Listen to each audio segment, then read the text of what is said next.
செய்தி வாசிப்பாளர் ரத்னாவ ஞாபகம் இருக்கா? நள்ளிரவுல பைக்ல மடக்குன வாலிபர். சன் டிவி செய்தி வாசிப்பாளர் ரத்னாவ நள்ளிரவுல 25 வயசு இளைஞர் மடக்கி தன்னை கல்யாணம் பண்ணிக்க சொல்லி கேட்ட சம்பவம் இப்போ சோஷியல் மீடியாவுல வைரல் ஆயிட்டு வருது.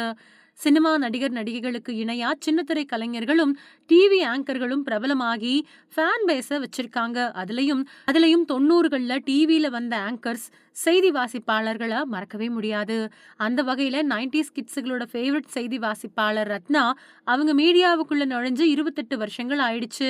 இவங்க ஆரம்பத்துல பல டிவி சேனல்கள்ல செய்தி வாசிச்சிருந்தாங்க அப்படின்னாலும் கூட சன் டிவில செய்தி வாசிச்சதன் மூலமா தான் மக்கள் மனசுல இடம் பிடிச்சாங்க. அது மட்டும் இல்லாம 18 வருஷமா திரை விமர்சனங்களையும் செஞ்சிருக்காங்க. இவங்க இப்பவும் செய்தி வாசிப்பாளர் பணிய விடாம செஞ்சுட்டு வராங்க. தொலைக்காட்சி நிகழ்ச்சிகளையும் தொகுத்து வழங்கிட்டு வராங்க.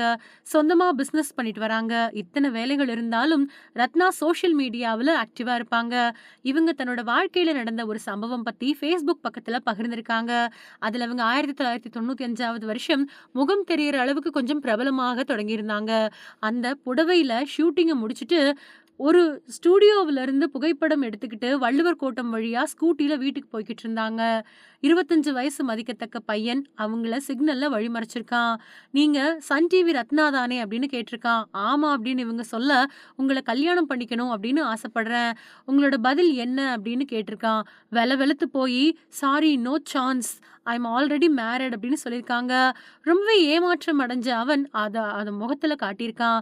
இருந்தாலும் சுதாகரிச்சுக்கிட்டு கேட்டானே ஒரு கேள்வி, "உங்களுக்கு தங்கச்சி இருந்தா சொல்லுங்க, கல்யாணம் பண்ணிக்கிறேன்" அப்படின்னு. அடுத்த நொடியே நான் எஸ்கேப் ஆயிட்டேன். அந்த ஃபோட்டோவ பார்க்குறப்போ, அந்த பையனோட ஞாபகம் தான் வரும் அப்படின்னு சொல்லியிருக்காங்க செய்தி வாசிப்பாளர் ரத்னா.